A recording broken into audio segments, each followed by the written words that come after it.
Bonjour tout le monde. Aujourd'hui, nous allons commencer un nouveau cours.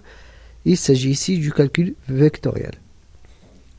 Le premier paragraphe de ce cours sera sur les vecteurs. Vous avez déjà une idée sur les vecteurs. Vous avez déjà étudié c'est quoi un vecteur, à quoi servent les vecteurs. Et le premier chapitre ainsi, ça sera sur les caractéristiques d'un vecteur. C'est quoi les caractéristiques? Ou bien, qu'est-ce que caractérise un vecteur? Alors, les caractéristiques, par définition, nous avons, pour chaque deux points du plan A et B, on définit un vecteur caractérisé par sa direction, c'est-à-dire celle de la droite AB, le sens de quoi vers quoi, ici de A vers B, et la longueur ou bien la distance qu'on appelle la norme de ce vecteur. La norme du vecteur AB, c'est la distance AB, entre A et B.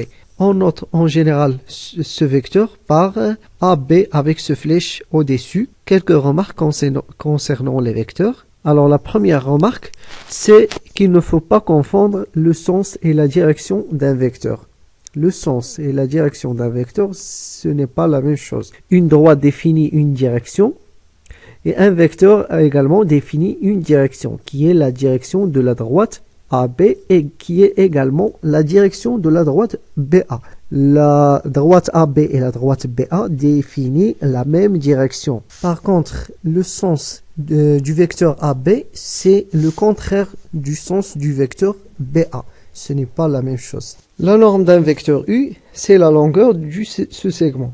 Si on pose ce vecteur U, la longueur de ce vecteur, c'est la distance entre ce point et ce point, ici entre A et B. Le point A est appelé le point initial ou le point d'origine ou bien le point de départ.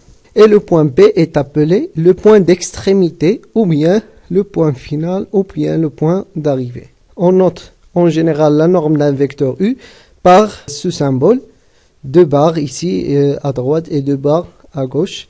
La norme, ça correspond bien, ça représente la norme du vecteur U. Ici, dans cet exemple, nous avons la norme du vecteur AB est égale à la distance par définition, c'est la distance AB.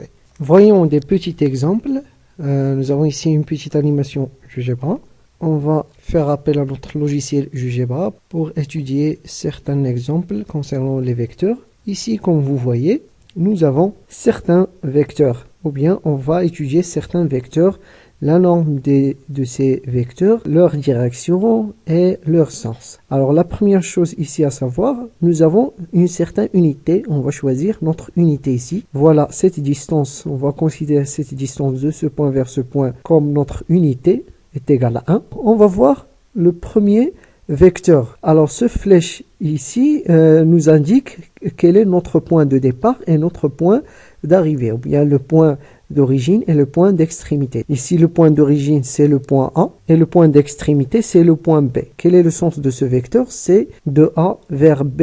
Et quelle est sa direction? Voilà, c'est la direction de la droite AB. Voilà notre direction. Vous voyez, c'est celle de la droite AB. Alors, quelle est la norme de ce vecteur? La norme du vecteur AB est égale à combien? 5 fois cette distance. Et par suite, la norme du vecteur AB, ce sera la distance AB, c'est-à-dire 5. 5 fois notre unité. Ici, si on change notre flèche, ça sera quoi? Ça sera le vecteur BA. Quelle est la direction de ce vecteur? C'est la même chose que la direction AB. Et la distance, c'est la même chose que la distance AB. La norme du vecteur BA, ce sera également la distance BA qui est la distance AB et ça sera 5. Mais le sens ici on a changé notre sens, ça sera de B vers A. On passe ici au deuxième vecteur, c'est le vecteur CD. Alors quelle est la direction de ce vecteur? La direction de ce vecteur, ça sera la même que la droite CD. Voilà sa direction et c'est la même chose que la droite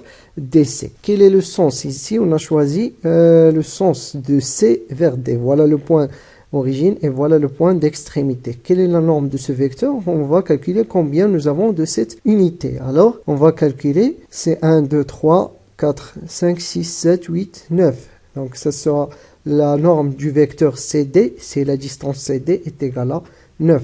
Et c'est la même chose si on a choisi ce sens-là. Ça correspond à quel vecteur? Ça correspond au vecteur DC. Voilà le point d'origine et le point d'extrémité. Alors ici, la norme du vecteur DC, c'est la même chose que la norme du vecteur CD. C'est-à-dire la distance DC est égale à la distance CD est égale à 9.